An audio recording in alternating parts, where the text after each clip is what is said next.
Thank you very much. So nice to be here, part of this fantastic community and be back on stage for the third time running. I'm gonna start by asking you a question. What is it? What is it that you want out of working in design operation? What do you want? What do you want? What do you want to get out of it? Why do you do it? What brings you satisfaction? What is it? What is it that you want? What do you want to get out of it? What do you do what you're doing? Anyone? Sorry? To have more impact on our users, To optimize how we work. Yeah, optimize, to have more impact on our users. What else? Scale up. Scale up. What else? Help my team be happier. Help your team be happier. Yeah, money. No one's saying money yet. Money, money. I want to attend these fancy conferences, right? But really, what we all want is for our work to matter, right? We want to have impact. We want our work to make a difference to our design organization, our design colleagues, and we want to be successful. But sometimes it doesn't go that way, does it? Sometimes we put our heart and soul into an initiative. Sometimes we work so hard on an initiative, and we deliver it, and the impact is just not there. Have you been there before? You worked really hard on something, and the impact is there, but then it's not really long-lasting impact. I've been there before, and it sucks, and it's hard, because impact is what it's all about. And one moment that really crystallized this for me, I was working on a career frameworks, really big skills matrix, and I'm at my desk, and I typed the last final piece of edit on version 27 of the skills matrix, and I press done, and it's done, and yes, I've done it. I've finished this skills matrix. I need to show it to someone. So I send it to the printer, I go to the printer, and of course it's a massive spreadsheet, right? So I have to have like 2, 3 A3 pieces of paper, and I go back to the desk and I sellotape it together, and now I have to show it to someone, like a kid wanting to show a painting to his parents. And I run over to the other side of the office, to the execs corner, because of course they have the execs corner on the other side, and I show it to the design exec, and they look at it and they're like, yeah, it's good. It's good. You know what? I wonder, maybe we need to add another column here or another dimension to this careers framework, something that's never been done before. And then you can talk about it at a conference. And I'm like, what? What? I'm not doing this to talk about it at a conference. I'm doing this because I want my work to make a difference. I want to help our designers grow and progress. I'm not doing this to talk about it at a conference. It's kind of ironic that I am talking about it at a conference, but probably not in the way they envision, right? And so ever since that moment, it's like a switch had been flicked on for me. And I was really, really focused on delivering impact. But how? How do you scale the impact of design and design operation? Is it creativity? Is it craft? Is it efficiency? What is it? And in my 17 years going through many successes and failures, I think this boils down to seeing the world in 3D. You need diligence, decision, and discipline. It does look a bit French, I must say, it does look a bit French, but you know, we can make it Frencher. Let's make it more French. Here you go. Let's make it more French. Brilliant.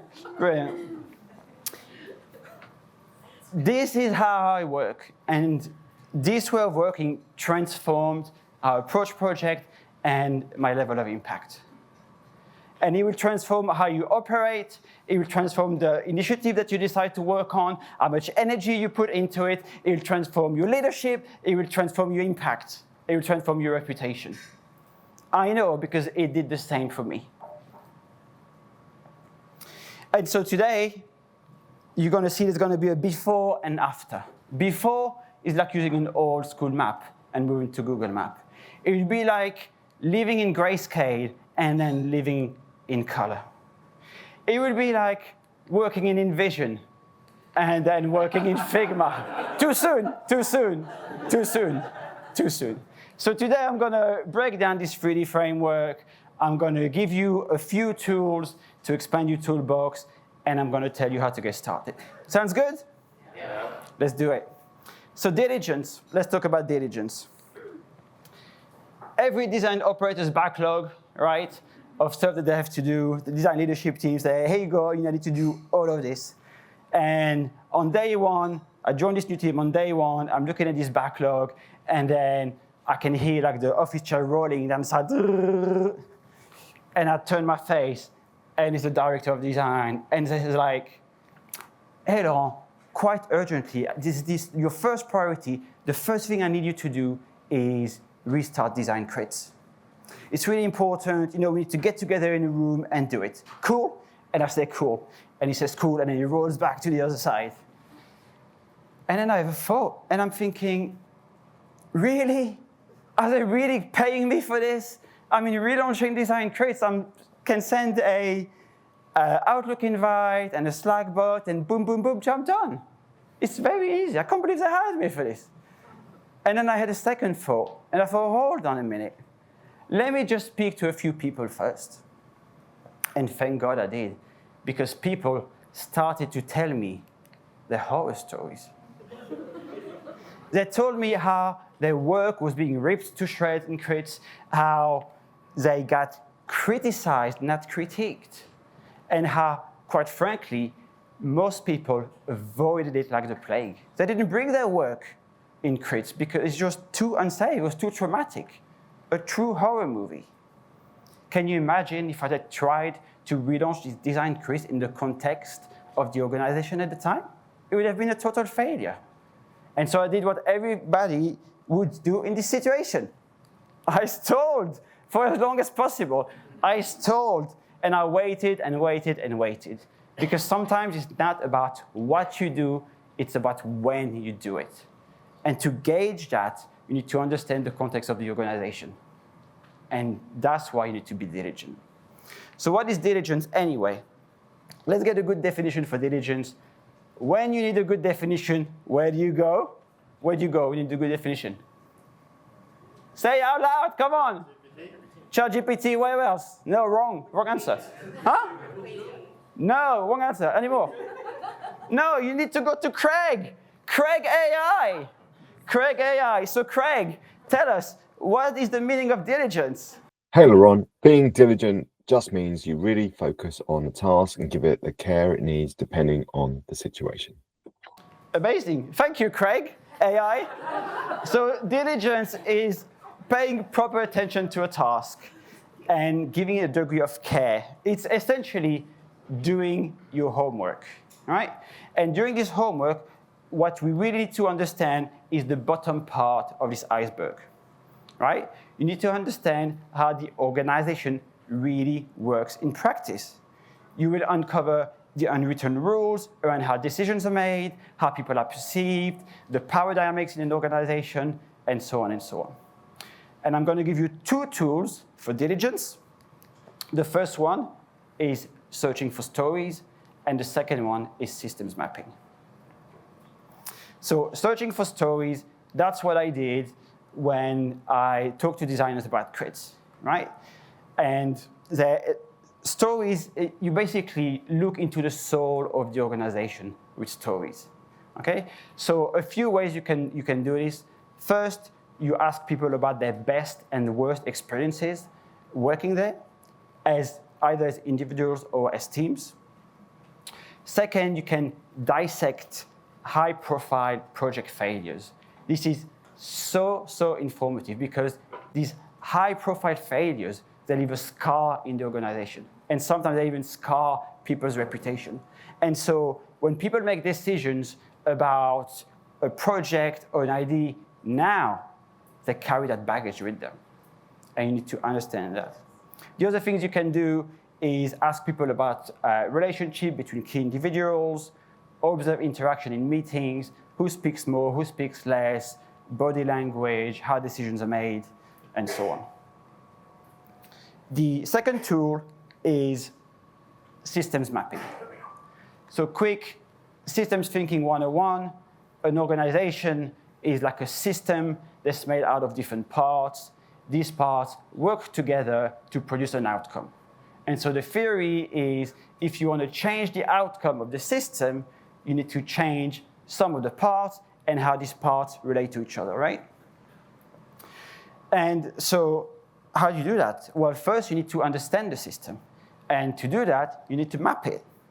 So a systems map is simply a diagram for sense making. It helps you understand the cause and effects relationships and the leverage points. What are leverage points? They're the areas in the system where you can make a change, pull a lever, make a change to try and change the outcome of the system. So here's an example. When I was working on the lack of product development in an organization and how the external environment impacted the internal dynamics of the organization, in turn had an impact on lack of product development, and that in turn impacted the environment for design and the engagement. Here's another example focusing more around cause and effect relationships, and especially how some of the internal policies and processes and culture of a big, corporate organization, how that impacted dissatisfaction, career progression, and attrition. So in summary, for diligence, 3 things. 1, do your homework. 2, uncover stories. And 3, map the system. Okay, so you've been diligent. Now we need to make a decision about where we're going to invest our energy. 5 minutes already?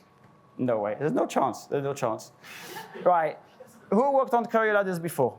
You know that career ladders can be a real game changers. They can also be a big waste of time, okay? And when I first worked on career ladders, I thought it was a good idea. They want it, I want it, it's a good idea. I dived right in. Whoa!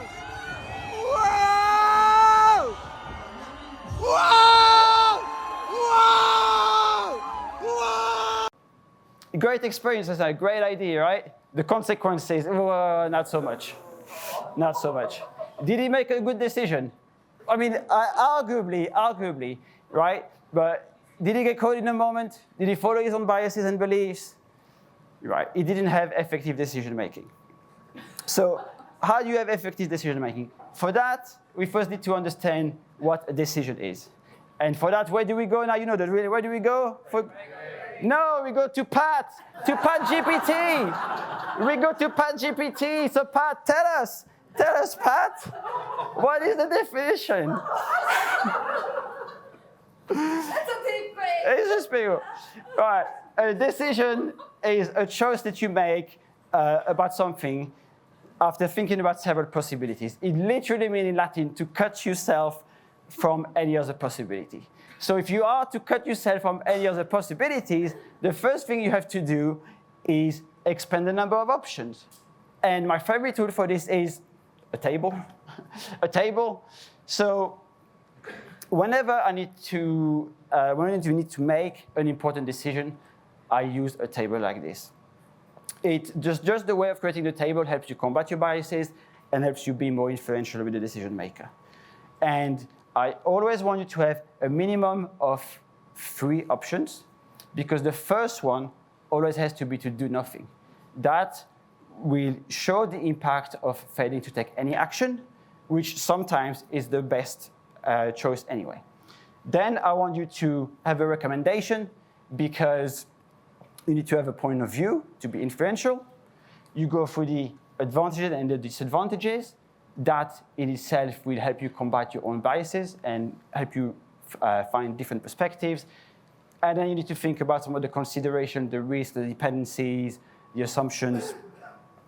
These assumptions are really, really important to uncover, because as we've seen with system up and systems thinking, it's never just like one idea, one piece of change that you need to make, right? These things need to work with the rest of, with the other parts of the system. And so how do you uncover these critical assumptions? By asking the most powerful question in strategy. What would have to be true? What would have to be true for this initiative to succeed? Well, for these career frameworks, to be a total success, what needs to be true? Well, first of all, we need a clear promotion process, and we need the criteria to be aligned to the skills matrix. Then we need designers to be able to show and give evidence that they have improved their skills. We need to hold designers to the same skill standards across the board. And we need managers and managers to have regular growth conversations and a growth plan. That's what it takes. The first time I worked on career frames, I didn't have all of this. And it was the opposite, and it was a big waste of time. It didn't have any impact at all. So, quick summary for decision 1, avoid the belly flop. 2, expand the options. And 3, identify the critical assumptions. So let's move on to discipline.